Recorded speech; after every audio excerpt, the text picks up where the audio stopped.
All right, Patriots, thank you so much for joining us here at Golden State Times for a second President Trump press conference. He had one, I believe, last week from Mar-a-Lago, and now he's having one from his resort in Bedminster. And he's going to be talking about a bunch of different types of topics, including the economy, mostly because of what's going on right now. And he's also going to be talking about how Kamala Harris keeps dodging the media. She doesn't want to do any press conferences, press briefings, gaggles, or interviews. The fake news media keeps asking for interviews from Kamala Harris, and she keeps dodging them. Now, I don't know if you guys saw this. It was on our affiliate Bullet Point News. It's bulletpointnews.net if you guys want to check that out for headlines. If you guys are sick and tired of Drudge, go over to bulletpointnews.net for all headlines. But on there was a headline that said that Kamala Harris had gone to her former college and she didn't tell anybody. She didn't tell the media. She didn't tell aides. She just took off. She went AWOL pretty much, and the media was blindsided. They didn't even know that she had been, that she was gone. And a lot of people believe that she did that because she wanted to dodge the media, any of their questions or anything like that. So that happened, I think, a day or two ago. But she continues doing that. She does not want to talk to the media. Now, I think this is a very, very good tactic from the Trump campaign, having J.D. Vance do like these awesome press conferences after he does speeches where he takes questions from the local media. So let's say like yesterday, he was in, where was he? Michigan. Yes. So he was in Michigan yesterday, and he took questions from the local media where he was in Michigan. And then he took questions from the news media. And he's been doing that for the last, I think, 3 or 4 speeches that he's done.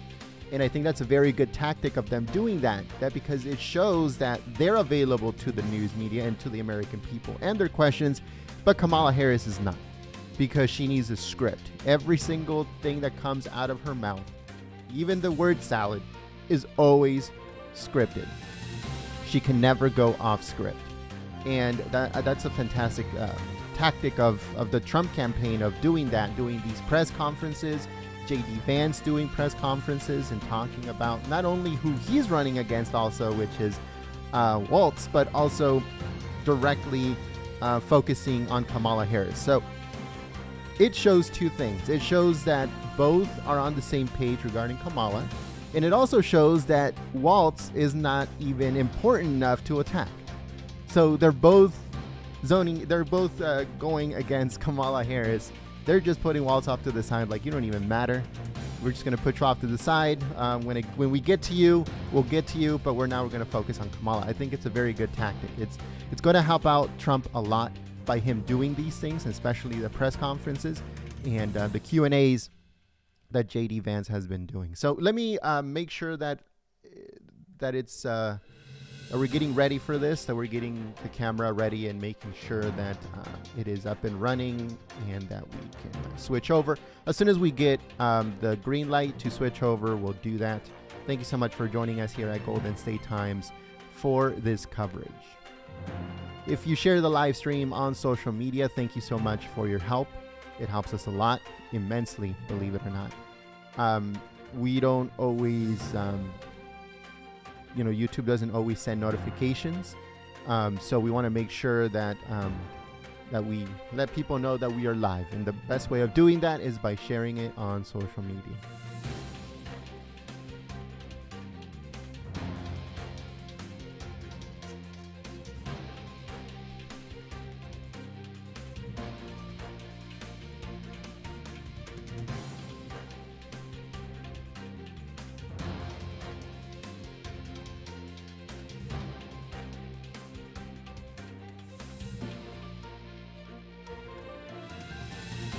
All right, so I just want to make sure the chat, can you guys hear me correctly? Am I coming out loud and clear, too low, too high?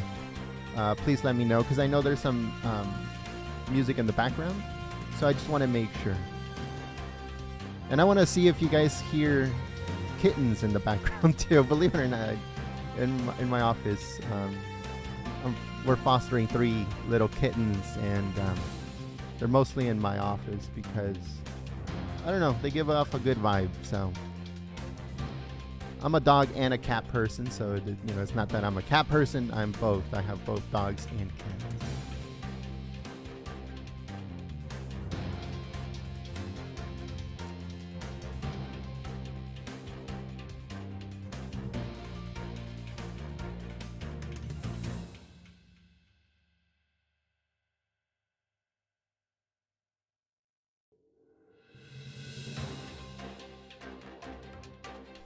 All right, so someone said that the music is drowning me out. I put up the volume just a little bit.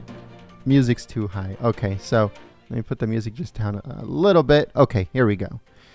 It's always good to have what's it called, the music in the background when you're doing these kinds of things. Believe it or not. Music's too high. Okay.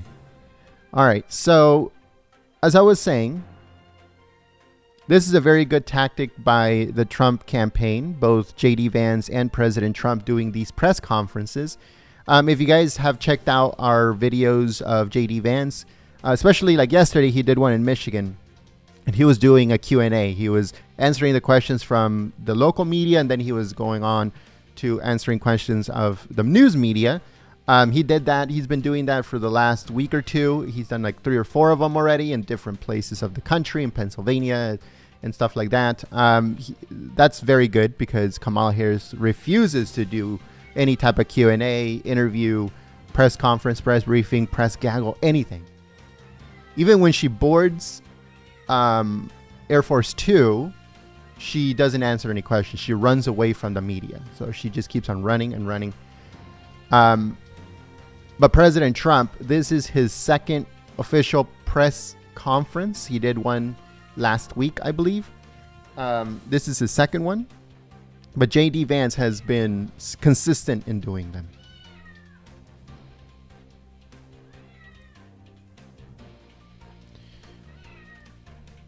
All right. So we're just getting ready to switch over. We're getting everything ready to go here for you guys. Please share the live stream on social media. It always helps us out.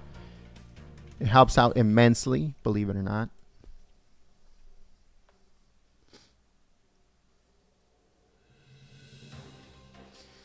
And I also want to give a big thank you to everyone that is sharing the live stream on social media. So I don't know if you guys have seen this. It is on our affiliate, bulletpointnews.net. Again, that's bulletpointnews.net. So I think it was last week, if I'm not mistaken, at the beginning of this month, at the beginning of August. So we're 15 days in, but at the beginning of August, the WHO, everybody loves the WHO, right? Well, they are saying that there's going to be a new outbreak, a new pandemic of monkeypox. So last week, we published a report at goldenstatetimes.com. Again, that's www.goldenstatetimes.com about monkeypox, saying that it's spreading in Africa like crazy. There's a lot of cases. The WHO was becoming concerned about it. They set out a memo talking about, the effects and all of the problems that can come with monkeypox and all those other things. Okay. Just yesterday, they said, the WHO said that it is now a public health emergency in Africa. And it so happens that today, right on time, right on cue, Sweden confirms their first case of monkeypox. First case of monkeypox out of Africa. Sweden has confirmed their first case of monkeypox and the new strain of monkeypox, because monkeypox has been going on for a very, very long time, right? A very, very long time. This is not a new thing like COVID was or anything like that. They know how to treat it, how to contain it, and stuff like that. Okay. So supposedly now that there is a new strain of it, new strain of monkeypox. It was in Africa over the last, month or so. They've been talking about it, the WHO, until today, that it's now becoming a public health emergency. It says vaccine maker ready to produce 10 million doses. It's all over again, folks. It's starting all over again, but this time with monkeypox. That is some crazy stuff what these people do just because it's election season, just because Trump is running, right? Trump can no longer run after, well, if he wins, he can no longer run for a third term, the way that everything is now. But you'll notice that obviously he's going to win now in 2024. But when we get to 2028, you'll notice that it will be back to business. Everything will be back to business. There will be no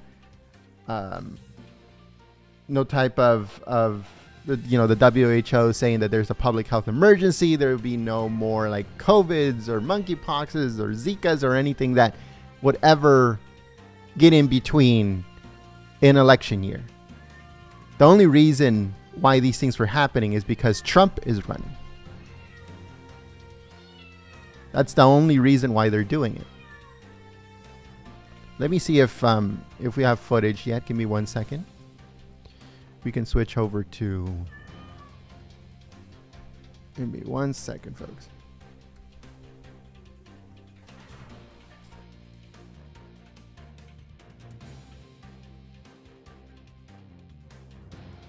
The new era.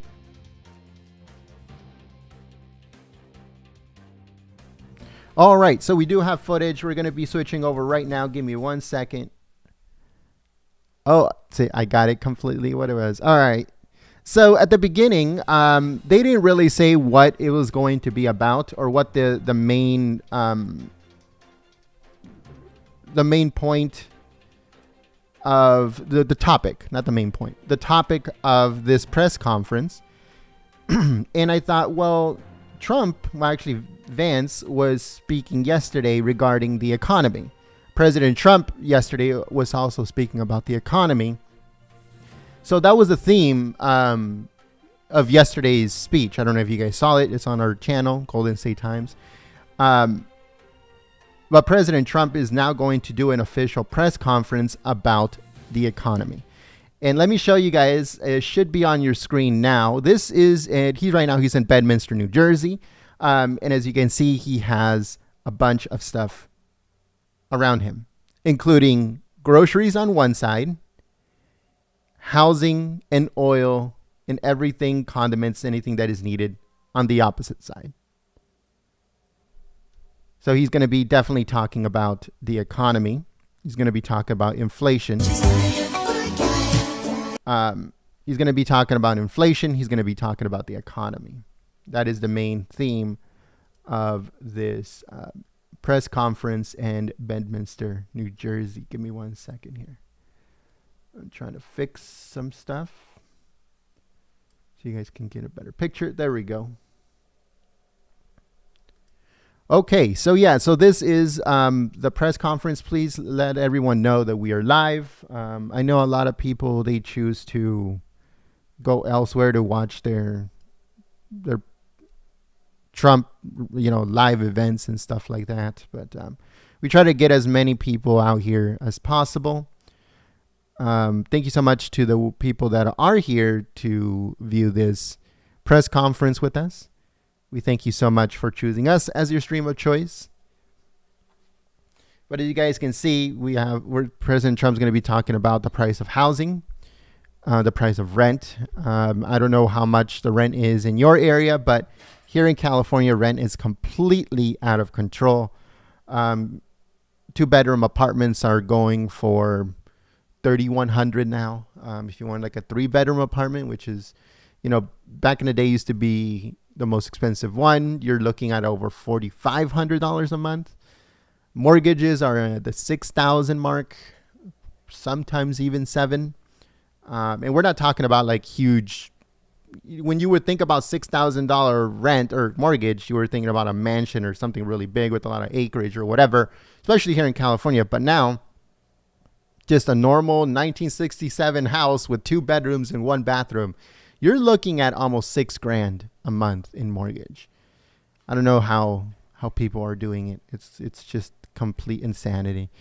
Same thing with rent. 1-bedroom apartments are running $2,100 or more. That's if you're not in LA, San Francisco, San Diego, Orange County, Ventura County, stuff like that. If you're like in smaller areas of those places, of those counties, you rent for a 1-bedroom starts like around $2,100. If you're in big cities, or if, let's say you're near the ocean or you're near any attraction or anything like that of California, Southern California, then you'll be looking at around $3,100 for a 1-bedroom apartment. And it goes up from there. But the theme today, again, is the economy, inflation. The fake news media was losing their mind because Trump showed what shrinkflation was yesterday. I don't know if you guys saw that. The fake news media and Biden and Kamala and everybody else was losing their minds about it. They thought it was, oh, look, it's so weird that Trump is showing that when he was president, you'll get this big Tic Tac, little box. But when Biden is president, you get this tiny little thing that probably fits like 4 or 5 Tic Tacs. And it's this tiny little thing. And it just shows what inflation is doing, because inflation is not just numbers, how much the cost of an item, but it also shows that some companies will still raise the prices of that item, but shrink it down 20%. Like with Coca-Cola doing 18 count, 24 packs of soda. That's the type of situation. And what's it called? And Trump was showcasing it yesterday. Look what's going on with inflation. This is inflation. It was shrinkflation, but it was still inflation caused this. And the mainstream media was just losing their minds, saying, oh, Trump is cognitively impaired. Trump is an old man. He's already senile, this, and just trying to create their narrative. All right, so I'm going to check a few things. Thank you so much once again for joining us here at Golden State Times. Thank you so much for being here with us. This is live footage from Bedminster, New Jersey, where President Trump is set to do a press conference in just a few minutes. It's set to start in 3 minutes, but let's see if that's true. Let's see if we get President Trump out early or on the time that it was supposed to start, or he might be a little late. I'm not 100% sure. But thank you so much for joining us.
All right, folks. So I just wanted to let everyone know that we're working on making sure that everything is running smoothly. But I wanted to let everybody know about our website, goldenstatetimes.com. Again, that's www.goldenstatetimes.com. If you haven't yet, subscribe to our newsletter on our website. You get all breaking news. You get all the updates on everything, comprehensive reports, and bullet point reports. We're affiliated with another news network called Bullet Point News. So bullet point news, basically what it does is it bullet points the whole report so you won't read a whole bunch of opinion. So if you guys are interested in that, make sure that you subscribe to the newsletter. It's free unless you want to be one of the paid newsletters. That helps out the channel and it helps out the free press. And but yeah, so if you guys want to check it out, it's www.goldenstatetimes.com. So it's goldenstatetimes.com. Sign up and it's free. Unless you guys want to help out the channel, then there's a paid version. And get all your news in a bullet point form instead of opinion all over the place. It's just straight to the point. Like the issue yesterday with Kamala Harris taking off on the media and the media not knowing where she is. She just went AWOL on them. The report is on there, just bullet points. Kamala Harris took off. This is where she was. This is what she did to the media. This is what the media said. And it's just straight facts, straight up, up and down. No opinion, no word salad, no nothing. So if you guys are interested, again, goldenstatetimes.com. Thank you so much, folks.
All right, folks. So I would like to thank every single one of you guys that are here. Thank you so much for joining us. President Trump should be coming out very soon to deliver his speech. And by the looks of it, he's going to be talking about inflation.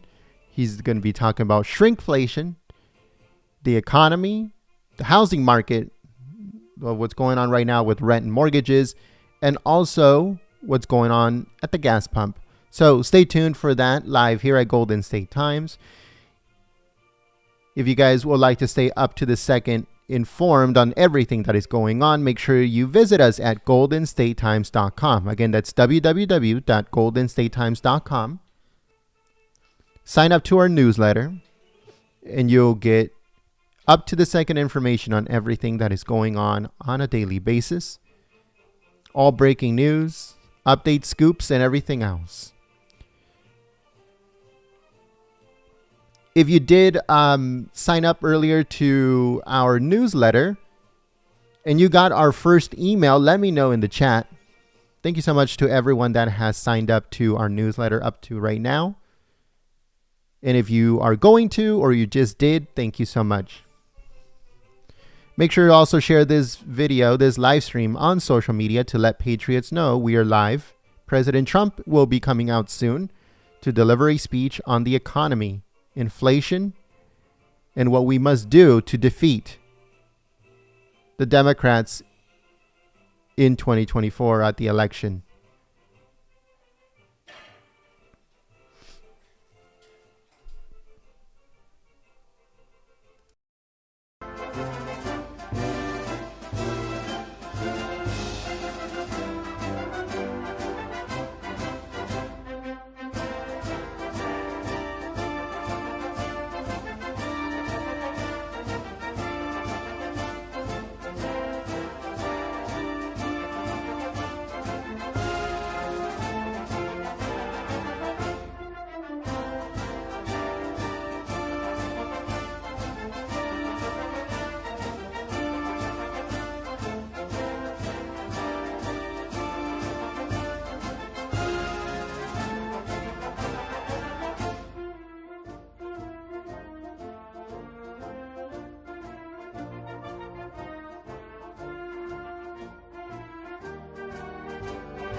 Things. So we'll take our time. We have plenty of time. I think you have plenty of time. I hope you like the weather. It's very nice. Nice place. Nice location. And I do thank you for being here. And we don't have very much heat, so I'd say it's perfect weather for this. The rain is not imminent based on the fact that there are no clouds. So it's really nice. It's really nice. And let's go over some big facts and some very substantial truths about where we stand as a country, because we're a failing nation because of the way it's been run for the last 3.5 years. We're a failing nation. People are coming into our country by the millions and millions and millions. We have no idea who they are, where they come from. But we're also a failing economy. Kamala Harris is a radical California liberal who broke the economy, broke the border, and broke the world, frankly. Very destructive to the entire world because as we go, oftentimes the world goes. She destroys everything she touches, and if she wins, your finances and your country will never recover. You're never going to recover. A radical left person wants to put price controls all over the place, which will end up driving up your prices, not down your prices. Harris has just declared that tackling inflation will be a day one priority for her. It's going to be day one. But day one, really, for Kamala was 3.5 years ago. Where has she been? And why hasn't she done it? Why hasn't she done it? I hear her complaining all the time. She was the border czar, but she didn't do anything. It's the worst border czar in history. There's never been a border czar so bad. She's been unbelievable in terms of her badness to some of our allies, some of our great allies. You know who I'm talking about. Here is the record of economic calamity that Kamala is desperate for voters to ignore. She cast the tie-breaking votes that caused record inflation. She cast the votes. She's trying to blame Biden, as you know. So it was Biden, but I'm going to do a better job. But it was her. And if she wants to do a better job, she's still got 5 months left, right? But she can't do a better job because she doesn't know how to. And she's of a place in life where she wouldn't know what a better job is. Going to destroy our country. And as a result of Kamala's inflation price hikes, they've cost a typical household a total of $28,000. These are numbers coming from government. They're not coming from me. $28,000 she's cost a typical household. Kamala's inflation nightmare continues to cost the average American family $1,100 every single month. $1,100. Again, government numbers. You're paying $148 more a month on food. That's every month. Average family, because Kamala and her ideas, and Joe Biden too, I mention him, but he's sort of gonzo. It all started with the debate. I should have been a little bit easy. Somebody said, your debate performance was horrible. I said, why? Because you forced him out of government. But I believe she'll be just as bad. I believe she's maybe in many ways going to be worse because he wasn't really a radical left, but she is. She's real. He wasn't real. So I think she's going to be, in many ways, easier to beat than Joe Biden. What they did to him was disgraceful, by the way, and it really is a threat to democracy. It was a coup by people that wanted him out, and they didn't do not the way they're supposed to do it. $129 more on energy and $241 more. This is all per month on rent. So you have that, 148, 129, 241, and then many other increases. You add it all up, it's thousands and thousands of dollars that she and he have cost people. The cost of a typical monthly mortgage has doubled since I left office, and that number was about 3 months old from government, and now it's tripled. We had mortgage rates at around 2%, close to 2%, and they're now at 10%, and you can't get a mortgage. So that means it's a lot higher than 10%. I guess it is, whenever they want to give over the money, and that's a lot more than 10%. So when you think about double, they've actually quadrupled or more than that. Think of that, quadrupled, which really kills the American dream for young people. Young people are being devastated by what they've done to our country. Grocery prices have skyrocketed. Cereals are up 26%. Bread is up 24%. Butter is up 37%. Baby formula is up 30%. Flour is up 38%. And eggs are up 46%. And many items are up at much higher rates than that. Now Kamala is reportedly proposing communist price controls. She wants price controls.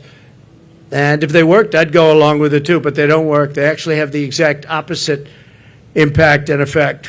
But it leads to food shortages, rationing, hunger, dramatically more inflation. Their Inflation Reduction Act, by the way, was a disaster. It's what caused the inflation. Their Inflation Reduction Act was a con job. They actually admitted that it wasn't really for inflation that they did it. They don't know why they did it, but They named it the Inflation Reduction Act, which was a very nice name. Got approved based on that. Unfortunately, people didn't understand it. I understood it. I said that's going to cause tremendous inflation, and it did, among other things like energy. She's running on the Maduro plan. We call it the Maduro plan, like something straight out of Venezuela or the Soviet Union. This announcement is an admission that her economic policies have totally failed and caused really a catastrophe for our country, and beyond that, a catastrophe in the world. A little bit unrelated, but not totally unrelated. We have wars breaking out in the Middle East. We have the horrible war going on with Ukraine and Russia. All these things would have never happened if I was president. Would have never, ever happened. And they didn't happen. Since Harris took office, car insurance is up 55%, and they just announced it's going to be substantially higher than that within the next week. They expect big increases in car insurance. It's out of control, and insurance generally. Thanks to Kamala's war on American energy, electricity prices are up 32%. Gasoline prices are up 50% and going higher. Meanwhile, real incomes are down by over $2,000 a year. So the incomes for people are down $2,000 on average a year, government numbers. The typical American has seen a 4% pay cut under Kamala and Biden, Crooked Joe Biden. Credit card debt has exploded by 50% under Harris to a record high. It's now at a record high. It's never been anywhere close. Since March, and by the way, people are going to have to start paying that, and it's not going to be a pretty sight for the next period of time. It could be a substantial time. Since March of 2022, the average middle-class household has lost $33,000 in wealth. How about that? $33,000. That's average. In July alone, 350,000 people were added to the unemployment rolls. It's a lot of people. 350,000 people added to the unemployment rolls. And think of that. That's in 1 month. That's in July. Virtually 100% of the net job creation in the last year has gone to migrants. You know that? Most of the job creation has gone to migrants. In fact, I've heard that substantially more than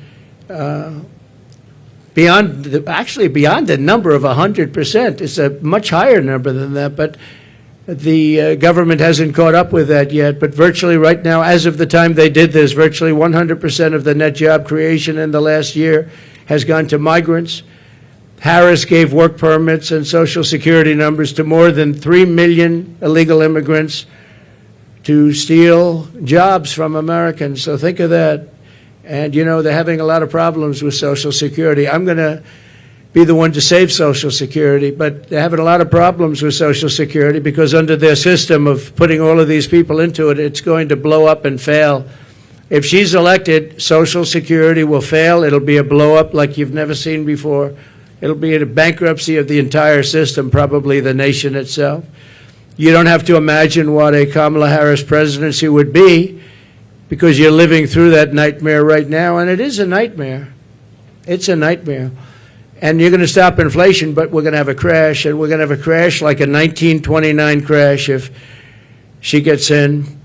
You saw a gentleman yesterday who got up, one of the top analysts in the world, frankly, and said that if Trump isn't elected, he predicts, and he's predicting you'll have a stock market crash like 1929. He also said the only time and the only reason the stock market has gone up, even though it had some bad moments recently, but I think we'll take a substantial lead. You saw the polls come out today. We're leading in most of the polls, but you'll have I have a lot of friends over there. So I don't think they're reporters, however, are they? This was supposed to be for reporters. Thank you very much.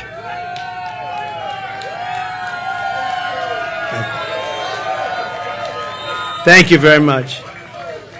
When I left office, I handed Kamala and Crooked Joe Biden a surging economy with no inflation.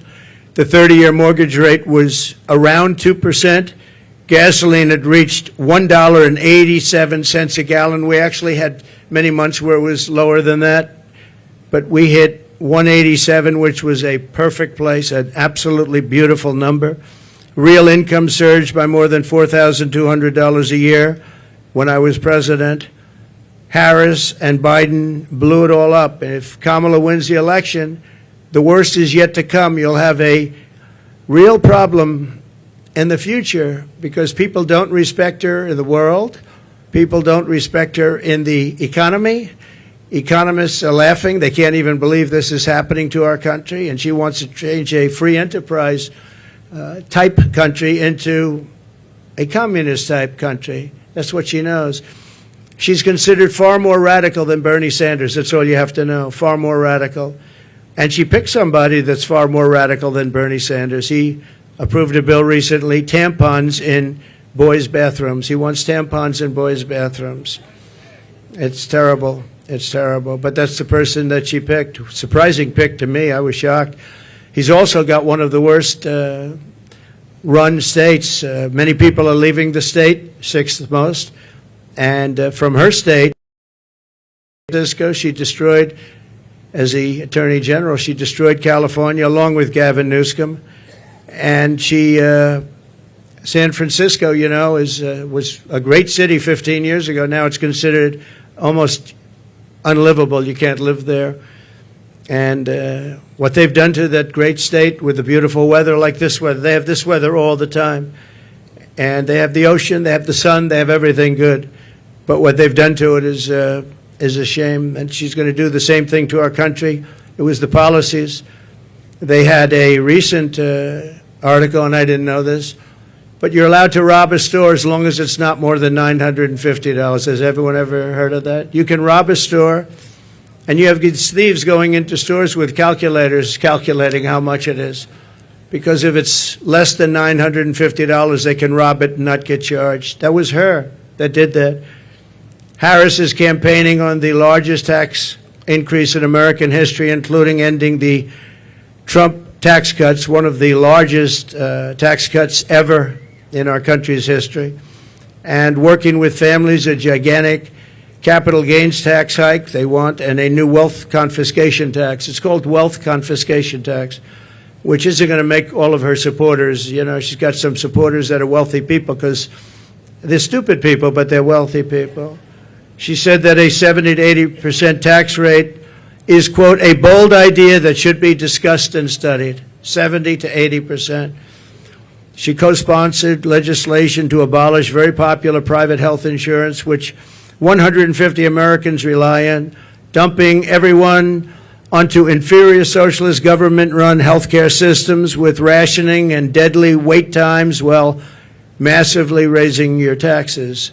She wants to take away your private health care. There are many people in this country who spend a lot of money on private health care. It's the best health care in the world, by the way. But they want to do it. They worked hard to make money, and they want to do it. Under her, you're not going to have private health care plans anymore. And you can be a wealthy person or a middle-income person, and you want to spend on a really good plan, better than a government plan could be, far better. And you're not going to be allowed. You're all going to be thrown into a communist system. It's a communist system. You're going to be thrown into a system where everybody gets health care. You wait for your doctor like 10 months, 12 months, 11 months. You got to see some of these plans, how they work in other countries. It's disgraceful. So private health care is gone. She wants it out. Now, she could change on that, and she might change on that. She's changed on everything, but I said, why are you changing? I actually was asking somebody that knows her, why is she changing? She had these policies and ideas for years and years and years and very solid on them. All you have to do is go back and look at your tapes, which many have been discarded because they don't want, discarded by the fake news, because they don't want people to see what she said just a year ago and 2 years ago. I've never seen anything like it. Even my statement on waiters, waitresses, caddies, a lot of great people, people that drive cars, no tax on tips. All of a sudden, out of the blue, she comes out. That was months ago I said that. And she came out and she said, no tax on tips. She could have at least said, you know, President Trump had some great ideas, but one of the ideas was no tax on tips. I think it would have been nice, and people would have accepted that. But she just came out like it was hers, and she never had her. In fact, just the opposite. The IRS is all set up to really go after people that make tips. And they passed legislation and signed executive orders, making it really hard on waiters, waitresses, and that was very recently. That was just before I made the proposal. They were really going after people. So they're lying when they say that, you know, this is what they want to do, because their legislation, which everyone knows, and their executive orders were extremely tough. They also put 88,000 new IRS agents in that can go and harass everybody. She wants to close dozens of existing power plants, causing rollbacks of power in our country. You're going to have brownouts, blackouts, the likes of which you've never seen, and plunging millions and millions of people into poverty. That's going to put them into poverty, and they're not going to have heat, they're not going to have air conditioning. She wants to close dozens of existing power plants, so maybe she'll change that too. But she's got a lot to change. Almost everything she's ever said, she's got to change. Nobody's ever seen, and that's why we're here. Nobody's ever seen anything like it. She wants to abolish coal, oil, and natural gas, 84% of U.S. energy supply. And it's the coal and the natural gas, clean coal, I call it, and oil, natural gas that create electricity. And by the way, I'm a big fan of electricity. If we're going to go with the AI, if we're going to do that, I don't know if you know, but we need twice the amount of electricity currently supplied for everything to the entire United States of America. So to be competitive on AI, I was talking to Elon Musk. We had a great discussion the other night. I agree. And he said a big problem is getting the approvals to create all of that energy, all of that electricity, specifically electricity, and you're going to need that for other forms of modern business too. And I'll get it done, but other people aren't going to get it done. They're not going to be able to get it done. As border czar, and she was the border czar. She was, I don't know if she was proudly called border czar, but that's what Crooked Joe Biden called her. She's the border czar. Everybody said it. And then about 2 weeks ago, she didn't want to be called the border czar anymore. She said, oh, I was never the border czar. It doesn't matter. She was the person responsible for the border. And she never went there. She went to a certain location once, but I would have gone there and taken my family to dinner there. That was not a place that is going to the border, a place with no problem. As border czar, she allowed 20 million people, and I believe it's higher than that. People say 13, 14, 12, 10, but now they're all up to around 12, 13, 14. They have no idea because you have millions and millions of what they call gotaways, the gotaways. Gotaways are people that pour into our country. We have no idea who they are. That's the worst of all. But she allowed at least 20 million people to invade our country, and she wants to give them all citizenship and free government health care and let them raid Medicare and Social Security, which will, again, she will destroy Medicare, she will destroy Social Security, and frankly, there's nothing she can do about it once this happens. There's nothing she can do about it. She called for abolishing ICE. These are great patriots who are tough, tougher than anybody in this audience. Some of those people, I know them over there. Some of those men and a couple of the women, to be honest, they're tough as hell, but they don't want to fight MS-13. I've seen it. They go in. Long Island has had a lot. We got them out. But now they're coming back because of weak policy and because of things that she wants to do, like defund the police. You know she wants to defund the police. Now, she has since said, no, I don't want to do that anymore. The one thing I see with politicians, they always go back to where they were. She wanted to defund the police, and she wanted to abolish ICE. I was going to say, though, these ICE people are incredible patriots. They're tough as hell, and they go into a pack of MS-13 gang members, the toughest in the world, probably the toughest gangs in the world. They come from different parts of South America, and they want to come in and in Long Island, not too recently, but recently, they carved up with a knife two beautiful 16-year-old girls who were walking to school. And the reason they used a knife instead of shooting them was very simple, because it's more painful. They wanted to watch them agonize. And these are animals, and we have to get them out of our country, or we have to put them in jail because we don't want them back. Sometimes you have to put them in jail because their country doesn't want them back. They'll send them back the way they do. Just so you know, I know all of the people that we're dealing with as the heads of countries. And they're very smart. They're very streetwise. And what they're doing is they're taking all of their criminals And they haven't brought all of them yet. They brought a lot of them, though. But they'll bring all of them. I'm shocked it's taken so long. If I were in their country, it would have gone a lot faster. I will tell you that I would have gotten that, too. And they're bringing them into the United States. They're taking their drug dealers and their rapists, murderers, and every criminal, bringing them into the United States, and their crime rates are way down. They're bringing people from mental institutions and insane asylums into the United States, and their population for the mentally ill is way down. They're in the United States. They're dumping them in the United States. They're driving them through a border that's totally open. We stopped them. We didn't let it happen.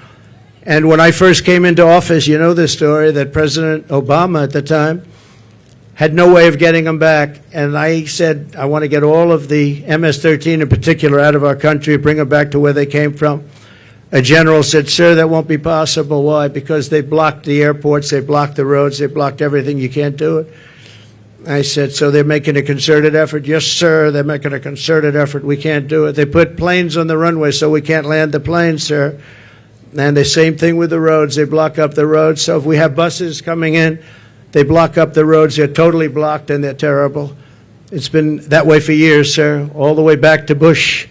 It's been that way for years. And I said, well, how much do we pay them in terms of economic development and aid? Sir, we pay them $750 million. I said, that's okay. Call them immediately and tell them we're not paying them anymore. And the following morning, I got a call from the three main culprits. Sir, I'd like to speak to you because I don't understand what the problem is. I said, well, you've sent us gang members, and they send them. Remember that. They send them. They said, you send us gang members, you send us killers, and you send us drug dealers, and you send us horrible people, and when we want to bring them back to your country, you won't accept them. And that's under President Obama and all the way through. And therefore, you're in default. You are in total default of the money that we send you. And we're not going to send you the money anymore. You're not getting any of the $750 million and more. We're not giving you any. You are delinquent. You are delinquent in what you've done. And you're not getting, sir, please, can we talk? I said, yeah, we can talk. What? We would absolutely love to have MS-13 sent back to our country. We think they're wonderful people. They're not wonderful people. They're wonderful killers. But they changed their tune totally. When I said they weren't going to get the money, I don't know why these people don't do it. And the $750 million now is billions of dollars because Biden increased it very substantially. He thinks by sending them money, they're going to send fewer people into our country. How stupid is that? So they're giving them $2.5–3 billion. The 750. Not only did he give it, I didn't even pay after they made the call because I said, you know, you've treated us badly for so many years. We're not going to pay you it anyway. But now they're giving them billions of dollars, billions, much more than when I took over. It was 750. Now they're giving them billions. But they said, there must be an understanding, sir. We would love to take them back. And I said, well, you're going to get them back. And we started bringing them back by the thousands out of Long Island, out of Michigan, out of Ohio, by the thousands.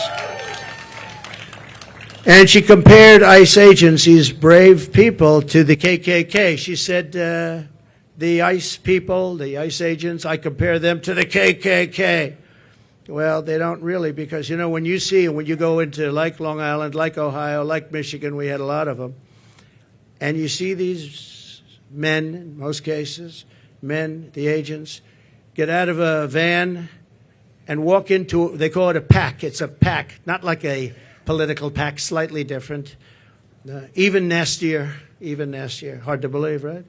But they would go into a pack of these killers, and all you do, I've seen it so many times, all you do is see fists and feet and hands and fighting, and 2 minutes later they stand up and they walk out, they have them by the feet, they walk them out, or they drag them out, mostly drag them out, put them in paddy wagons, and they bring them back to their country. They take them back to the country, and the country is open arms now, open arms.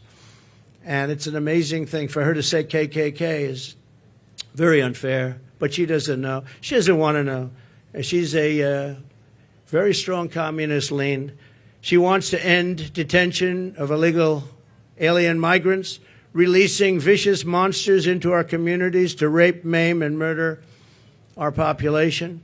She endorsed defunding the police and no cash bail nationwide. She was the original no-funder, and the only thing Kamala Harris can deliver is horrific inflation, massive crime, and the death of the American dream. She is in favor of the death of the American dream because everything she does really stops. Any one of these items stops the American dream. We want our youth to go back and dream of being successful, someday being really successful and employing lots of people, and you can't get up early enough.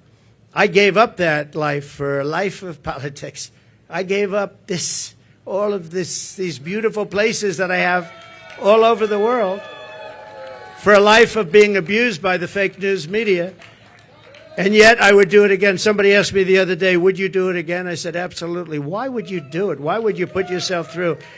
They go after you. They weaponize government. You have to deal with crooked judges that are after you and crooked prosecutors. And the New York court system is vicious and totally biased and, frankly, totally crooked. Why would you put yourself through? I said, because we're going to make America great again. That's what we're going to do. And it's very important. So when I win, I will immediately bring prices down starting on day one. We will end Kamala's war on American energy, and we will drill, baby, drill. We're going to drill, baby, drill. That's going to bring down prices of everything because energy brought it up. When they went away from my policy, they quickly went back to it, but by that time it was too late. They lost control. But they've gone back to it, and if they win the day after the victory, they'll stop with all the drilling. But they went back to it because prices were going through the roof. They were going really bad. And that's what caused our inflation, and that's what destroyed the lives of many Americans. We're going to reduce energy and electricity prices. I will. By at least half within a 12-month period, we'll be able to reduce prices between regulation and having a tremendous supply, which we have. I always say we have more liquid gold under our feet, more than any other nation anywhere in the world, including Saudi Arabia and including Russia. We're going to terminate the Green New Scam. It's called the Green New Deal. It's a scam. And rescind all unspent funds. We're going to rescind that and pay off debt. And we're going to reduce debt. We took almost $10 trillion for nonsense, for absolute nonsense. We'll do bridges. We'll do roads. We'll do things that we need. But we're not going to be spending it and wasting it stupidly and have China laugh at us. I remember when just a short while ago, Kerry goes, hops in his private plane, flies to China to talk about the energy prices and the energy situation in China with President Xi, who I know very well. Had a very good relationship until COVID came in, but that was a fence too far. But we had a great relationship, and Kerry would go up there, and he'd leave so happy. But they don't do anything. They just talk. They said, oh, yeah, we're going to do that. Oh, as soon as we get to it. In the meantime, they're building a coal plant every week. But now I hear it's 2 coal plants a week. And we're dying for energy. We don't have energy. And they're getting set for the AI because they're going to create so much electricity. And we're not going to be able to do it. But you'll get to do it if I have it, because that's an emergency. We have to be able to compete with China and other countries that are able to create new energy if they want to, and they're going to want to, and they do want to. But they're building at least 1 coal plant a week. Germany, as you know, went a little bit like us, and that was the end of Angela because their whole economy crashed. And their new government is building coal plants all over the place. They're building brand new coal plants, nuclear plants, and other things because Germany was going to fail. So why are we following these countries that tried it and failed? And they're smart countries. They tried it, they failed. Why are we doing this? Why aren't we creating great energy plants, great sources of energy, instead of playing this game with wind that is ruining everything, killing all your birds, destroying the fields, all these gorgeous fields? You got windmills all over the place, and you have birds. You want to see a bird cemetery? Just go under a windmill. You see thousands of birds dead. The bald eagle, if you kill an eagle, they put you in jail for years. And yet these windmills knock them out like nothing, and nothing happens to the people. No, it's a green scam. It's a shame. Look, I'm all for clean energy. I want clean water. I want clean air. But you can't destroy your country over it. You just can't do that. We want to stop wasteful spending and big government special interest giveaways. You have giveaways. You have some of these people that are giving. Look, they're not giving millions and millions of dollars to politicians because they like their policy. They're giving it because they made deals. They're going to take over lots of different things in our country. They're going to build windmills as an example. They're going to build big solar fields that take up half the desert, massive solar fields. And I'm a big fan of solar, but it can't fire our plants. It's not going to fire our plants. Fire up those plants. We got to get them going. And the only thing that can do that is fossil fuel right now. And the only thing that can make electricity, which we all want, is right now fossil fuel and nuclear. And nuclear has its place, a very big place in our country, very big place. China's going with nuclear. France has been going with nuclear for many years. We want to end the Biden-Harris electrical vehicle mandate. We have to get rid of the electric vehicle mandate. And look, Elon endorsed me strongly, most powerful endorsement. He said it 3 or 4 times the other night during our little chat. But a chat that was very well listened to and attended. We know that, right? It broke every single record, I think, in history. And he's a great guy. But I told him, I said, you know, I have one problem. I'm all for the electric car, but it's a very small percentage. I think the electric car is incredible. I think what you've done is incredible. But people are going to want, some people are going to want gasoline-propelled cars. They're going to want hybrids. They're going to want other types of cars. And Elon, you know, they're going to have to do that. And he understands that fully. And I think he was amazed by this electric vehicle mandate. They want it for trucks, too. If you do it for trucks, you're not going to have any. You talk about a supply chain problem. A truck going from New York to Los Angeles, if it's electric, will have to stop 6 times for long periods of time. If you have diesel fuel, it goes all the way, and you can even come a piece of the way back before you have to reload. And with diesel, the truck gets lighter because you're using up the fuel. With the electric, it stays at a heavy weight. An electric truck is 2.5 times heavier than what we would call our traditional trucks. And a man from a company said to me, you know, sir, I've been buying trucks. For 50 years, I've been buying them, and every single year they got better and bigger and stronger and more powerful and more efficient, more fuel efficient. And now we build apartments in the truck, sir, and you would be proud to stay in those apartments. And then I say, I don't know if I would. But I know exactly what he meant, those big, he said, it's incredible, the trucks. I said, who builds the best truck? He didn't tell me. He said, they all do. You have 4 companies, 5 companies, they all do, sir. They build great ones. He said, but for 50 years, they got better. Every year, I started off with 1 truck. I said, how many trucks do you have now? 27,000. I said, 27,000, and all big ones. He's the biggest. This is the biggest. He said, for 50 years, I've been buying, and every single year, they got better, more efficient, stronger. He said, if they make us buy electric trucks, we will go back 70 years because the truck is worse than the one we had 50 years ago. And he said, I won't partake in it. They want people, they want the truckers, the trucking industry to do that. One other thing, the truck is heavier, and the battery is much larger than the tanks. And the battery would take up about half of the payload. Think of that. But just as importantly, the battery and all that goes into electric is much heavier. The truck it weighs 2.5 times more than a normal truck fired up by diesel.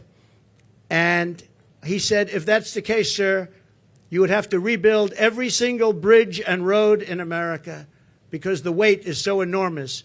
It wouldn't be able to go on the bridges and all of the different weight-bearing roads in America. I said, did you explain this to the people? I mean, you know, a 5-year-old child, if he was hearing these things, it doesn't go far. It takes too much room. You don't have any room left for anything. It's almost the whole thing would be carrying a battery. Does anybody explain this to these people? We do explain it. They know it very well. At the end of the meeting, they say, we don't care. Just start making your electric truck. We're not going to do it. We're not going to do it, he said. So we're going to repeal all that. We're going to repeal Kamala's regulatory onslaught, saving households an estimated $5,000 a year at a minimum. The massive tax cuts and no tax on tips. We're going to make sure it gets done. She's not going to get it done. She didn't hear about it until I said it, and then she went out and she went and did it. And The other thing, no tax on Social Security. We're not going to have seniors who have been decimated by inflation pay tax on Social Security, and we'll get through it through growth. We have tremendous growth potential in this country, but not with these people running it, because all they're going to do is take away, and they want to take away your growth and your growth potential. Again, I say it all the time, we're a nation in decline. We're a failing nation. Right now, we're a failing nation, and we're going to soon be a great nation again. That's going to happen. Another thing we're going to do, having to do with a lot of reasons, a lot of things, and the economy in particular, we're going to seal the border. We're going to stop the invasion. We're going to send the illegal aliens back home. We're going to bring down the cost of health care and housing. We're going to make sure that Social Security is not going to be increased in terms of years where people have to wait much longer. I mean, we have an obligation to take care of these people. And just so you know, I didn't do it in 4 years. I never even thought about doing it in 4 years. And they probably don't want to do it, but they're going to have no choice, because a lot of the people that are coming in are being signed into Medicare. They're being signed into Social Security. And it's just going to explode. And it's going to happen very fast, and it's going to be very ugly. It's not going to happen with us. We're going to open up tracts of federal land for housing construction. We desperately need housing for people who can't afford what's going on now. And when we open it up and we take off some of the restrictions and regulations, you know, in California, 50% the cost of a house is regulations. They have to adhere to regulations that bring the cost of the house up by 50%. We're going to bring back our supply chains to stop costly supply chain disruptions. We have tremendous disruptions. I have it all the time, and I think you do too. We order things, and I keep saying, well, when's it getting here? Sir, there's a supply chain disruption. And, I mean, you end up getting stuff like 3 months late now. I don't know, all these geniuses over here, I think we can say that. I'm not sure that you're necessarily as much into it, but they are. And I will say that very often, we have problems with supply chains where I'm waiting for things for weeks and weeks. And I say, by the way, whatever happened to it? Supply chain, sir, it's not coming in. And it's a terrible thing. Nobody ever thought a thing like that would happen to our country. We're going to restore peace and stability all throughout the world. And you all know Viktor Orban. He's the Prime Minister of Hungary, and a very tough man. He's a good man, but he's a tough man. And they asked him, what do we need to stop all of the wars with Israel? What do we need to stop the wars in Russia and Ukraine and all the other wars that are starting? He said, when President Trump was here, we had no wars.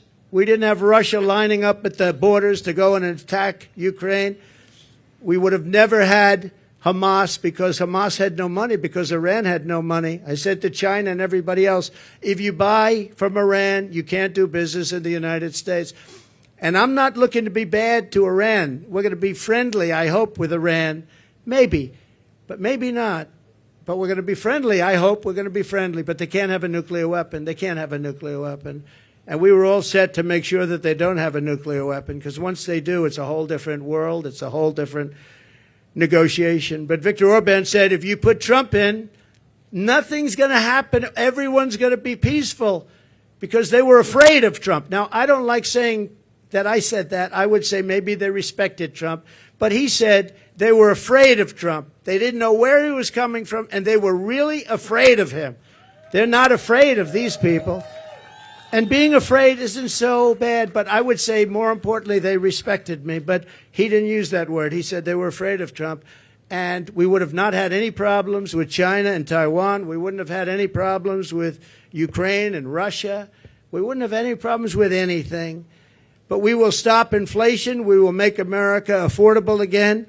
And we're going to bring back the American dream. We have all these young people. They're coming out of schools, colleges, everything else, and they're not going to have the American dream. They don't even think about the American dream. Right now, they just think about survival. And I just want to end by saying we have tremendous potential in this country. We can do amazing things, and we can do them fast. We have to get the criminals out. We have to get them out immediately and fast and tough. We're going to rely on our local police. Our local police law enforcement has been so incredible.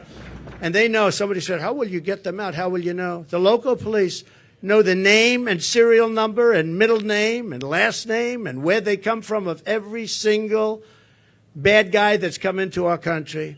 And we're going to rely on local police, and we're going to make sure that they have immunity from prosecution because, frankly, our police are treated horribly. They're not allowed to do their job. You know that better than anybody. They're not allowed to do their job. If they were allowed to do their job, we wouldn't have cities that have crime rates. You look at Chicago. On the 4th of July weekend in Chicago, think of this. 117 people were shot and 17 died. Afghanistan isn't anything like that. And speaking of Afghanistan, the single most embarrassing day in the history of our country. And yesterday I saw they gave $85 billion worth of brand new military equipment that I rebuilt the military. So this was equipment that to a large extent I bought.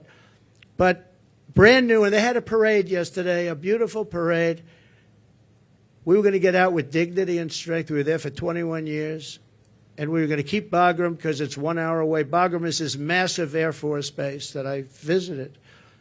It's a massive base. And we were going to keep it because it's 1 hour, not because of Afghanistan, but because it's 1 hour away from where China makes its nuclear weapons. And they were showing it off yesterday, but the fact is that China now controls Bagram. China, can you imagine that? And we left. We were going to stay there. We were going to keep it. We were going to get out with dignity, strength. We were going to take our soldiers out last, not first. We took our soldiers out first. I dealt with Abdul, and he's still the leader. Strong man, smart man. But he understood that if he did anything, because we were losing a lot of people to the snipers, and under Obama, it was terrible. It was brutal. They'd be walking around and just get shot, and that was the end of them. Our people, and other people too, civilians. And I let him know that if you do that, we're going to hit you so hard like you've never been hit before. But why, he said, do you send me a picture of my home? Why? Why do you send me a picture of my home? I said, you'll have to figure that one out later. But I said, we're going to have to hit you people so hard like we've never hit anybody. And he understood. And he said, yes, Your Excellency, I understand. He called me Your Excellency. I wonder if he calls that to Biden. I doubt it, right? But he understood that, and he respected us. And for 18 months, not one American soldier was killed. Not one. And then I left because of an election where I got millions of more votes than we did in 2016. We got millions of more, from 10 to 12 million votes more. Think of that. No president has ever gone with that kind of an election uptick. Usually a president will get less. President Obama got less, much less, his second time, but he won. But he got much less. We got 10 to 12 million votes more, and that's not including other votes that we can talk about at another day. But this is their votes, 10 to 12 million more. And we left, and that's when all the problems started. We didn't have these problems. We would have never had a problem with Abdul. We would have never had a problem with anybody, frankly. And I'd have to say, you're looking at things behind me. They did a nice job. Wow, I haven't gotten to see. That's good. I don't like the tags very much. Look at that, up 46% eggs. Wow, up 65%. Wow, school lunch is up 65%. How can a family afford that? But look at this over here. What a nice job. I think I'm going to take some of them back to my cottage and have a lot of fun. Like the Cheerios. I haven't seen Cheerios in a long time. I'm going to take them back with me. Bacon is through the roof. They're all through the roof. The milk, everything is bad. And we're going to straighten it out. We're going to bring prices way down, and we'll get it done fast. And with her, it's just talk. She's a radical left San Francisco person who destroyed the place. And I don't know. It's hard to believe that she can even be in the discussion. They had a group of 12 people that she was considering, and they put her name in there, and they marked them, who were the best and who were the worst. And she was actually rated the worst of the 12. They had 12 plus her, 13 people, and they rated her the worst. Now, 6 weeks ago, she was considered to be a failed vice president and a failed administration, a disaster. And now all of these people are talking about her like she's Margaret Thatcher, liberal version. She's not smart. I don't believe she loves our country. And we cannot have our country destroyed, because once that happens, it'll never be able to come back. Okay? If you'd like, we can ask a few questions. Mr. President, it's been reported that you recently spoke with Prime Minister Netanyahu, maybe as recently as yesterday. Can you clarify when the last time was you talked to him, and what advice, if any, you're giving him about a ceasefire, about ending this war? The last time I saw him was at Mar-a-Lago, and he came with his wife and a large group of people, and we had a very good relationship with him and with Israel. Again, this would never have happened. October 7th would have never happened, would have never, ever happened. And he asked for the meeting. We had the meeting. It was about 2 hours, 2.5 hours long. And I expect I might be talking to him, but I haven't since then. No. Did you encourage him not to take a ceasefire deal? Did you give him any advice about ending the war? No, he knows what he's doing. I did encourage him to get this over with. You want to get it over with. It has to get over with fast. But have victory, get your victory, and get it over with. It has to stop. The killing has to stop. Yes, please. Mr. President. Thank you, President Trump. You've spoken very passionately about how God saved your life. And I'm wondering, have you put much thought into why God saved your life? As in, for what purpose has he been shielding and protecting you? So, I don't know if you heard the question. You've spoken about God saving your life. That I've spoken passionately about it. And something happened, because that was a miracle. I never looked that way. The audience was massive, and it was in front of me. I never have that particular graph. That was a graph on, as you all know now, that it's very, I think everyone knows it very well, but it showed the great numbers on illegal immigration. It was the lowest point we've ever had. And it was one that I use less than 20% of the time. It's always at the end of the speech, not at the beginning of the speech. And it's always on the left side, not the right side. And yet, for some reason, I called it. It's not on a teleprompter. I do things largely without a teleprompter, frankly, because it's hard to hold an audience if you're going to go for an hour and a half or 2 hours reading a script. And I just talked about it, and I moved to my right, turned sharply to my right, ping. And if I didn't do that, I'm not here with you. So, yeah, God has something to do with it. It's a miracle, and God had something to do with it. And maybe it's we want to save the world. This world is going down. This world is going down. So it could be. But I believe that. I believe that. My sons are very good shooters. They're like scratch golfers, better, relatively speaking, with shooters, great shooters. And Eric and Don both told me from 130 yards. I said, well, that's pretty far away, isn't it? They said, no, that's like a 1-foot putt with, weapons like the one being used. Plus, he was a good shooter. This guy was a good shooter. He went to the range and shot a lot, and he was supposed to be a pretty good shooter. They said a bad shooter would hit the target almost 100% of the time. So something happened. And I have to say the Secret Service sniper did an amazing job. He had 5 seconds to find the target and hit the target, and he hit the target within, think of this, 5 seconds. And he was much further away because he was over here, and this other person was over there. So you have to give credit. And I have to also say about the Secret Service, when I was hit, I knew it because when I touched, there was blood pouring all over my hand. I said, I guess I know what that is. And I was going down for protection. And they were screaming, get down, get down. There was bullets. And those Secret Service guys were, and person Kate, they were on top of me in a matter of, I think, 3 seconds. It was time dead. And bullets were coming out. I would hear the bullet. I didn't realize you could hear it, but now I know very well. Those bullets were going right over my head. They were there and very brave. There was nobody that said, I'm not going to be going there.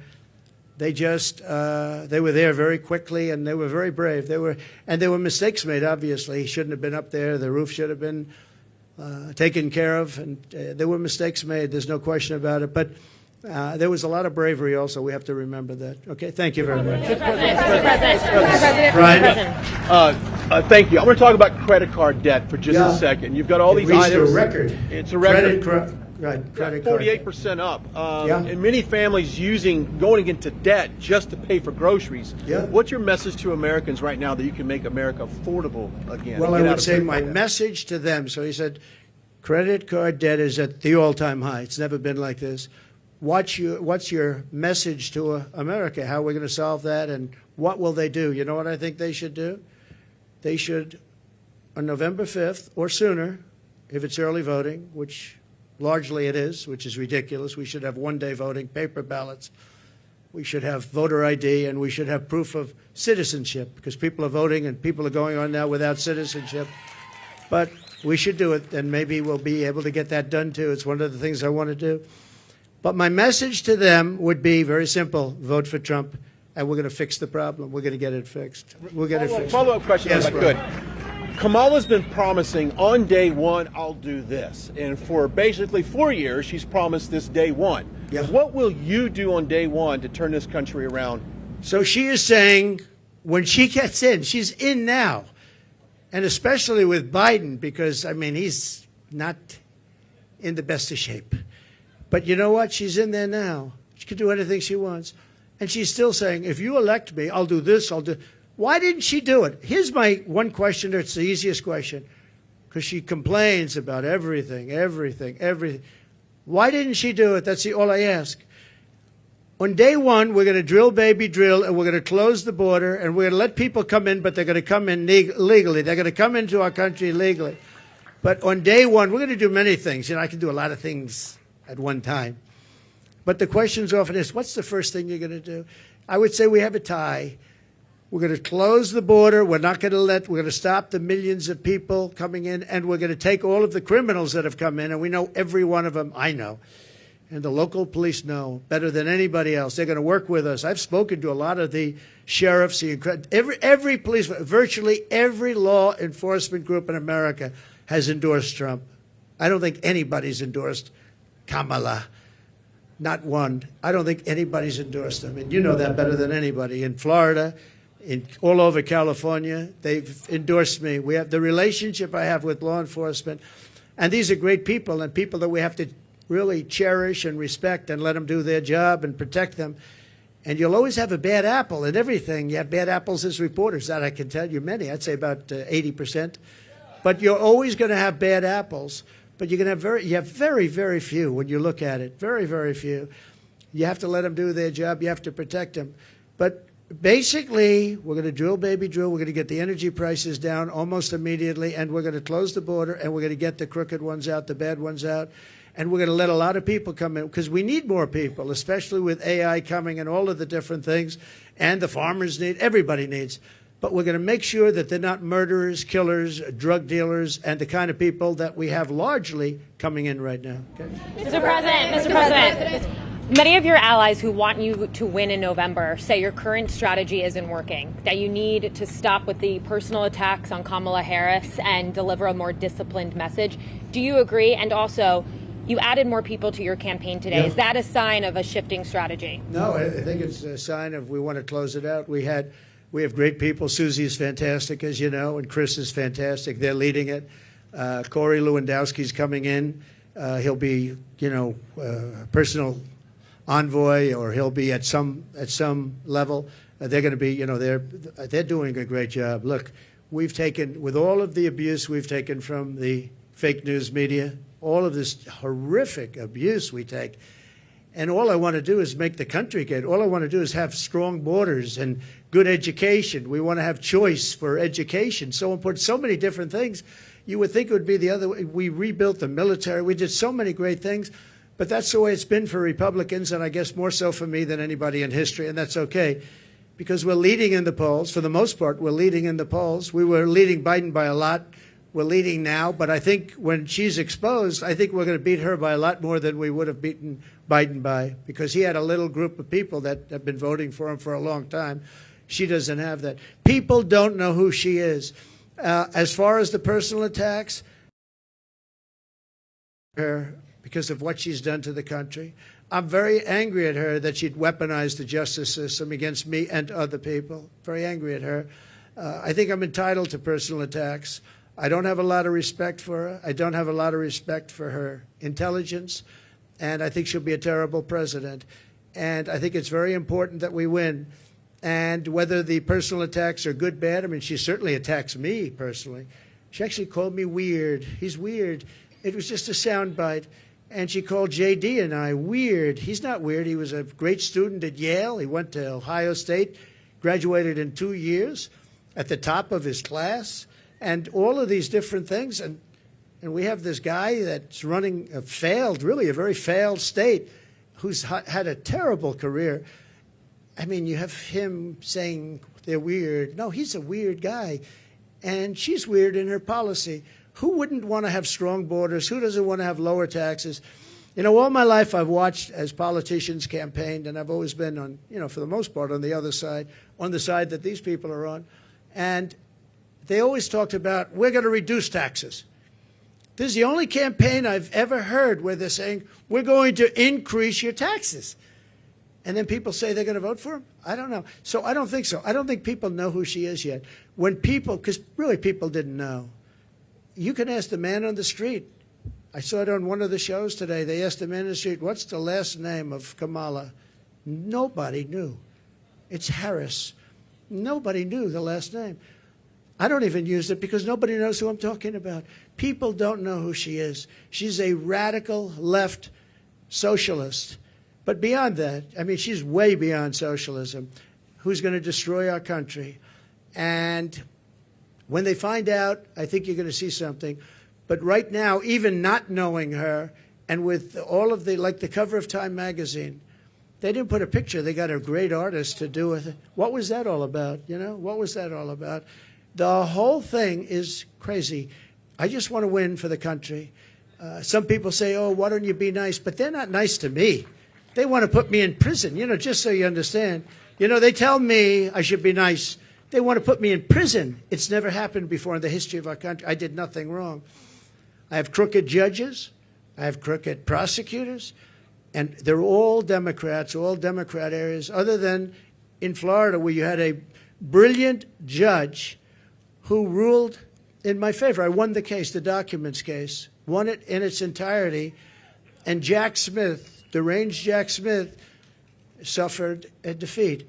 But in New York City, everything's clubhouse, everything. I know it very well. I grew up there. I know it very well. And we have a very crooked system. And it's one of the reasons that New York is dying. Nobody wants to come in. No companies want to come in because the courtroom system is so corrupt, both at a federal level and at a state level and a city level. And they put you into an area where you have 3% Republican vote. It's all a rigged deal, just like Fani, F-A-N-I, Fani, with her boyfriend. And I think that's been discredited, too. They've been discredited. But think of it. They don't want me to be a little bit nasty. They want to put me in prison. Me. They want to put me. It's never happened before in the history of our country. It's happened in third world countries, but it's never happened here. And they're in danger because you create a precedent for doing that. And once that happens, that's a really bad thing. In the years before, and I've said this a few times, not too much, but with Hillary, she was subpoenaed by Congress to give everything she's got, and she burned it. She acid washed it, bleach bit they call it. She totally scrubbed it, and then they broke everything with hammers, with fire. They burned it, and then she said, "I don't have anything." Well, it turned out that she had a lot to give, and everybody said, "Lock her up, lock her up." And I used to go easy, just easy, easy. Then we won. And I said, wouldn't it be terrible? And I lose. Some people are upset when I did this, but you have to look at it maybe differently now. I say, wouldn't it be terrible to put the wife of the president, former president of the United States, into a prison? Now think of that. Hillary Clinton, she was Secretary of State. She was the wife of a president of the United States who used to be a friend of mine before I ran for politics. He was a friend of mine. He used to play my golf course all the time. I have a great golf course right next to their home in Westchester. He used to be there all the time. It was his favorite course. But you know what? I could have done that very easily. She was so guilty. And I said to my people, wouldn't it be terrible to put, wouldn't it be terrible to take, and we won the election, wouldn't it be terrible to take a former Secretary of State who was the wife of the President of the United States and put her into a prison? But that's what they want to do with me, and I did nothing wrong. It's all crooked politics and really crooked judges. I have a gag order. Do you know I can't even talk about it right now? Do you know that I have a judge who has a gag order? He doesn't want me to talk, and the reason he doesn't want me to talk is because what I say is so devastating. and so horrible for him. But think of it, I have a gag order. There's never been a politician in history, I mean, probably for any politician for a city council office. I'm the leading candidate to be president. I won virtually unanimously. I beat everybody. It was the quickest primary in history. There's never been one that was done so early. I had people that were very talented people, and I beat them by 45, 50, 60, 70, 80 points. There was never a close race. Nobody was even close. Good talent. They weren't close. And I'm running against the Democrats. So it's a two-party system, whether we like it or not. Republican, I'm the Republican, and I'm leading. But let's say I'm tied, but I'm leading. I believe I'm leading by a lot more than people think, and I believe we'll be leading by a lot more. And I have a judge who put a gag order on me. So when you ask me a question, or when you ask me a question, I can't give you an answer, because if I give the answer, they want to put you in jail. He said, we'll put him in jail if he talks beyond the gag order. And this is in a state where the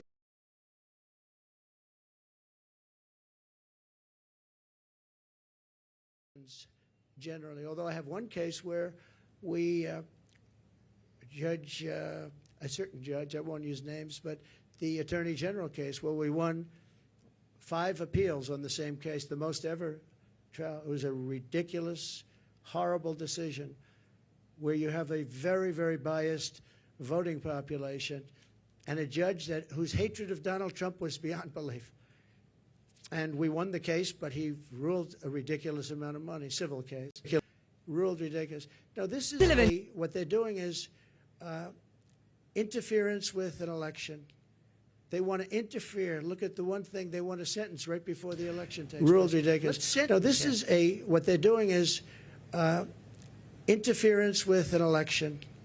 They want to interfere. Look at the one thing they want to sentence right before the election takes place. Let's sentence him.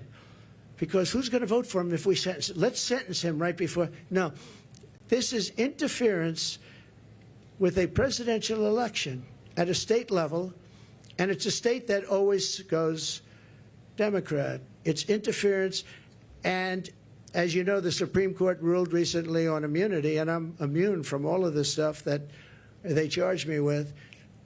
But isn't it a terrible thing?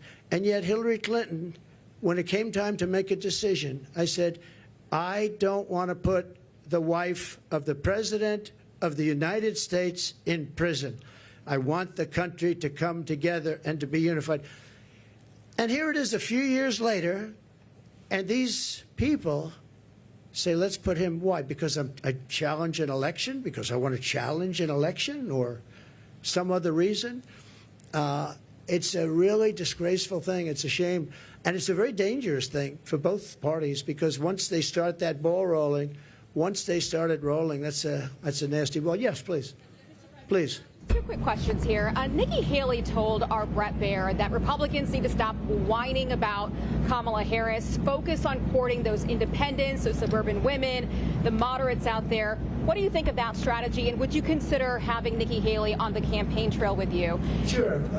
I think that we've done very well. I think that we're hitting a nerve. I think this is a different kind of a race. All we have to do is define our opponent as being a communist or a socialist or somebody that's going to destroy our country. You know, I fought Nikki very hard. I beat her in her own state by legendary numbers. And I get along with her fine. I appreciate that she endorsed me and all of that. No, I think that I think relatively to what they're doing and how radical they are and how, in many ways, how sick they are, I think I'm doing a very calm campaign. I mean, we're here. There's no shouting. Now, you'll say he ranted and raved. Not you, but some of you will say he ranted and raved. I didn't rant and rave. I'm a very calm person, believe it or not. If I wasn't, I probably wouldn't be around anymore, you know? Probably wouldn't be around. But no, I think I appreciate her advice. I have to do it my way. You know, I ran against her, and I did it my way. People said I should maybe do it a different way, but I won in South Carolina by numbers that nobody's ever seen before. You know, it wasn't even close. And I think she's a good woman. I'd love to have her support. Yeah, she gave me support, but I'd love to have her go around and campaign. Quick follow-up on the economy. You mentioned this in your remarks. Vice President Kamala Harris wants to put a ban on price gouging. Do you think that the federal government should be responsible for determining food prices? Well, not only responsible, they probably can't do it legally, and that will drive up prices. She wants no fracking. Now, she may go and change that. I think she's already changed it. But she wants to have no fracking. I want no fracking. But for her whole life, she said that. No fracking. Then about, I don't know when, a couple of months ago, all of a sudden when she started looking at polls, remember this, she all of a sudden says fracking.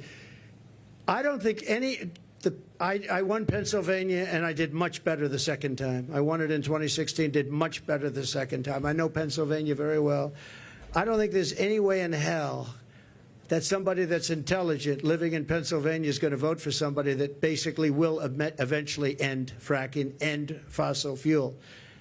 So whether it's Oklahoma or Texas or Pennsylvania, a big energy state, people don't realize that 350,000 people work in that industry. But maybe more importantly, they don't want to pay $9 a gallon for gasoline. So, no, I think that she's made statements. I don't know how you get out of it. I don't know how you can say for 10 years there'll be no fracking. I mean, we have tapes of her laughing at the stupidity of the question. Of course I'm not going to allow fracking. And then all of a sudden, a few months ago, she comes out in favor of, oh, yes, I'd allow fracking.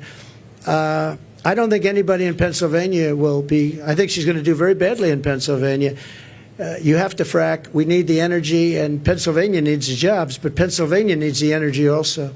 That energy is going to support our new system for AI and all of the other modern things that need massive amounts of electricity and energy, massive.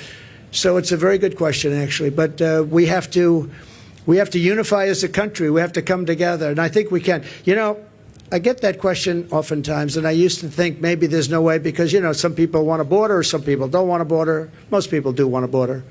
But there's such a difference in people.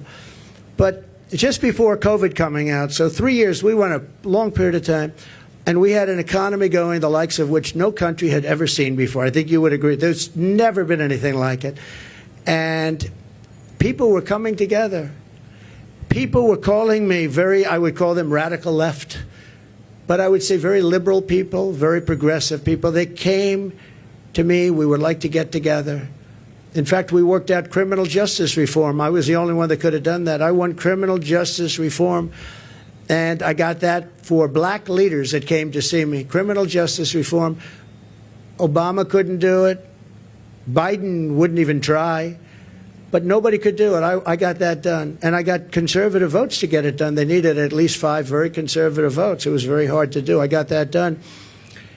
Our country was coming together. And, you know, I can tell you the story of criminal justice reform. When you do that, that means that's a big step.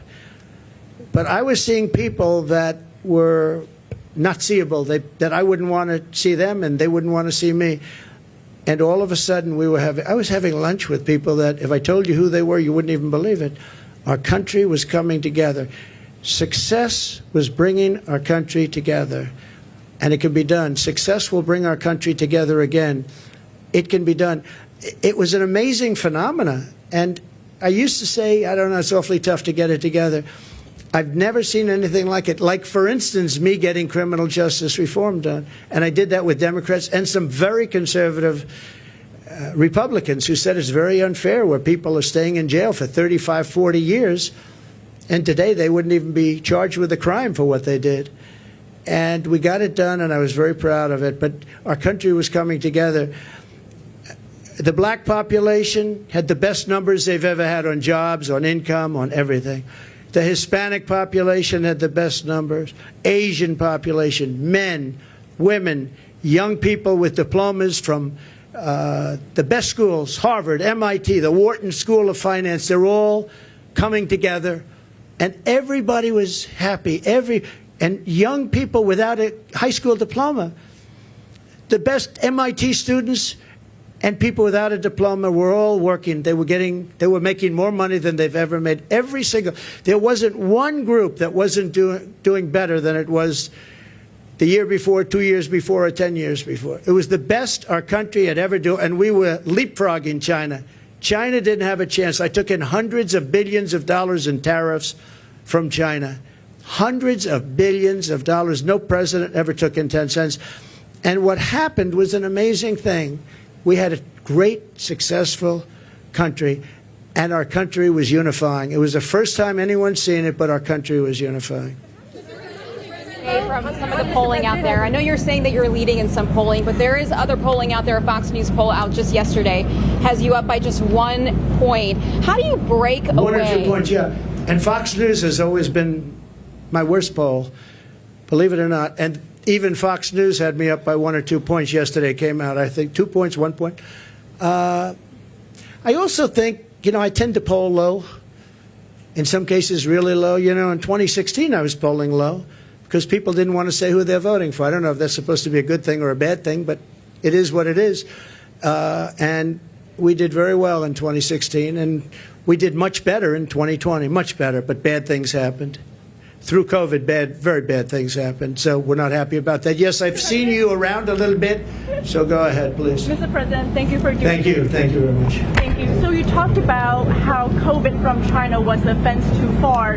What's your plan for holding China accountable if you get reelected? Well, I want to get along with China. I had a great relationship with President Xi. We made a fantastic trade deal, $50 billion of farm products and manufacturing products they had to buy here, and they were adhering to it. They don't adhere to it anymore because they don't respect Harris or Biden. But as you know, we signed a trade deal with China, and it was actually better than even the USMCA. It was a great trade deal. China had to buy $50 billion, not $15 billion, not anything else, $50 billion. And it was a great trade deal. I think that that's one of the underrated things. I think we'll have a great relationship with China. I hope we're going to have a great relationship. But it's got to be a fair relationship. China was taking advantage of the country for years, but so was every other country, in all fairness to China. Every single country was taking advantage of the United States. I can't think of one country where we were doing better than them. Japan was taking, Abe was my dear friend, one of the great men, great leader. But all of these countries were, I used to say, who signs these agreements? It's amazing that we economically survived, because we had such bad negotiators, or people were getting paid off. I actually looked at some deals. I'd say nobody could be so stupid to sign a deal that's so one-sided. Whoever made this deal has been paid off. And then I'd look into it a little bit, and all of a sudden he's working as an agent for that country 3 years later, 5 years later. Now, we changed a lot of those deals. South Korea, we changed the South Korea deal. We made it from a horrible deal to a good deal. I changed the Japan deal. But I made a great deal with China. They had to buy $50 billion worth. They never bought anything like that. In fact, it was a misunderstanding. When I said the people were negotiating, what number are we talking about? They said 15. I thought they said 50. So when they came back to me, they said, sir, we're all set to get it going. I said, good, what's the number? 15. I said, you told me 50. Why are we going down to 15? They said, no, we said 15. I said, you told me 50. Actually, I heard them wrong. They said 15, but I heard them wrong. So I said, go back and get 50. And we got 50 instead of 15. And it was great. I really think that we can have a great relationship with China.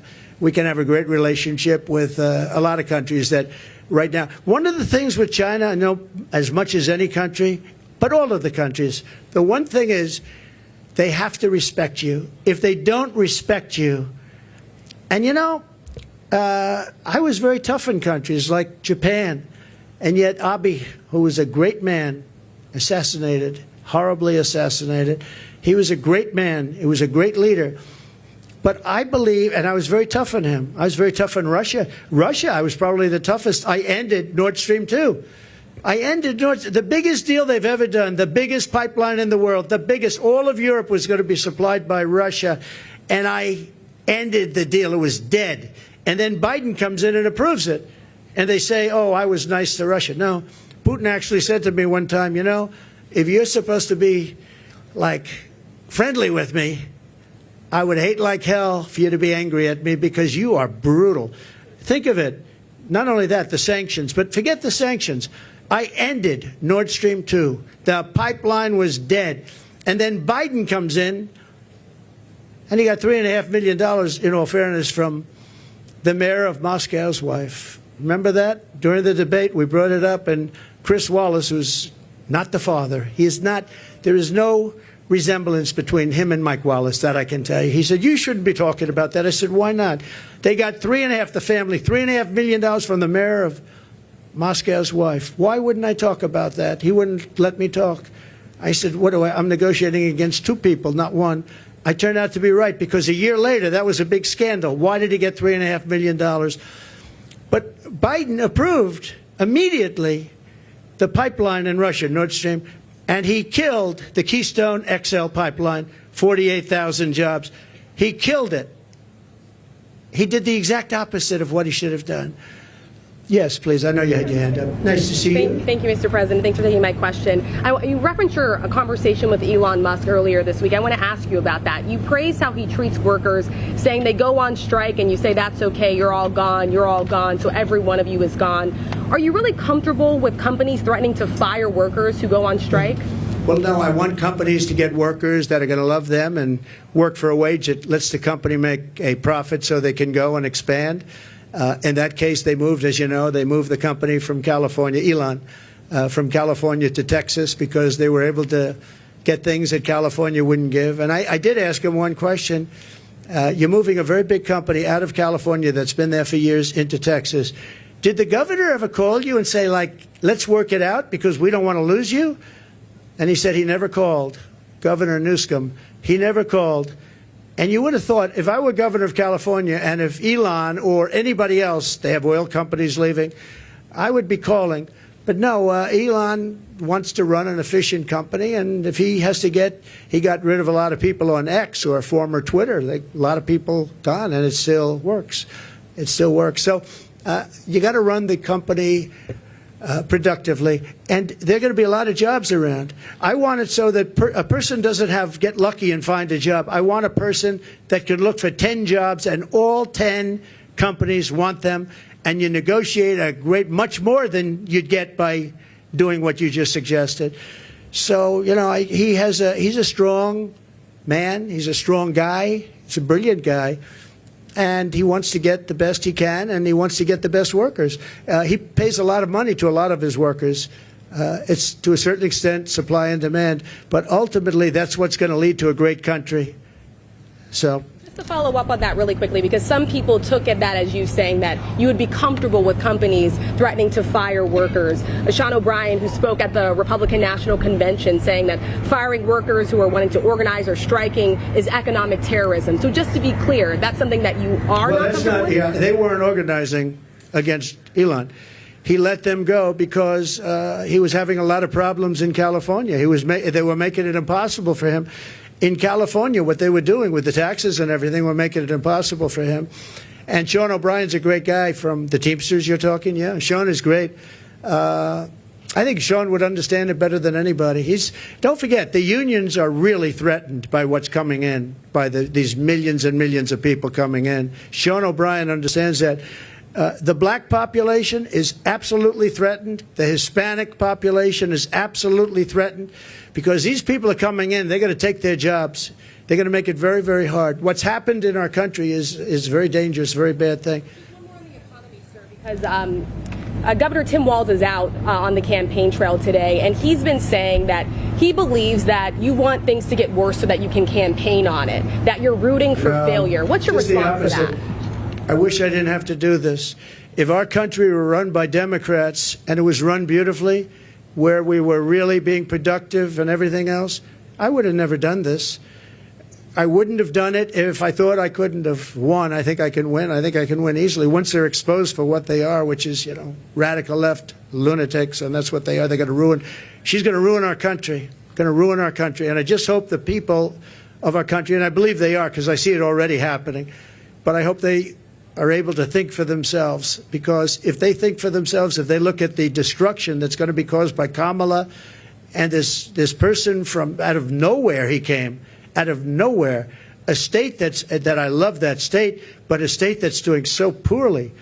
where he's the one that signed in tampons in boys' bathrooms. He signed a bill that boys' bathrooms, all boys' bathrooms in Minnesota will have tampons. And what's going on? What's wrong with us? What's wrong with us as a country? So no, I would, if we had somebody doing a phenomenal job, I would be extremely happy. What I want to do is I want to see, even the last few months, I hope the country does really well, even though it would make it probably a little bit harder to win. I hope the country does really well. It's country first. I want our country to do great. If they were great leaders, I would be the first to say they're doing a fantastic job. Thank you all very much. I appreciate it. Thank you. Thank you very much. Thank you. Thank you. Thank you very much. Do you regret debating Biden so early on in this race? What? Do you regret debating President Biden so early on in the race? Do I regret debating Biden? So it was his request. He said we should get the debates on early, and I was willing. Don't forget, I got CNN, I got Jake Tapper and Dana Bash. They're not Trump people. They wanted to have a debate where their mics are turned off when the other person's answering the question. They gave me every single thing that I couldn't approve, and I said, yeah, I'll do it. So they got the debate on their terms. They got the network that they dreamt of. But that was really his decision. I had to decide whether or not I felt I wanted to debate him. And I think they didn't want to debate, but I agreed to every single thing. It was a debate where they said, we'll give him something that it'll be impossible for him to accept, and I accepted all the terms, other than when they had us sitting down at a desk, and I said, I think that makes us look bad. I don't want to sit down. Let's stand up. And they agreed to that. Other than that, we gave them CNN, we gave them Dana, and we gave them Jake. And by the way, I have to say, Jake Tapper and Dana Bash were unbelievably straight and honest, and I give them a lot of credit for that. A lot of people were saying you couldn't have a fair debate. I think we have that with ABC. I have some people at ABC that don't like me too much. I find it to be about the worst. George Slobodanopoulos. I have a lot of people at ABC that I find it to be actually the most unfair of all the networks, and they want to do it on ABC. Whatever, I don't mind.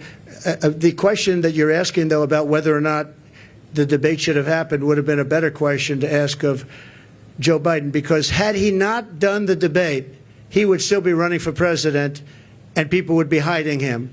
Just like they're hiding her right now. You know they're hiding her no different than him, because I believe she's grossly incompetent, and I don't think that when people hear what she has to say, they're going to buy it. Thank you all very much. Thank you. Thank you. She's 100 years old. She wants my autograph. I think we should do it. Go do it.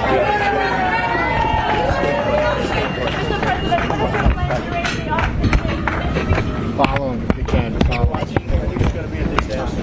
I think it's going to be a mess. President Trump.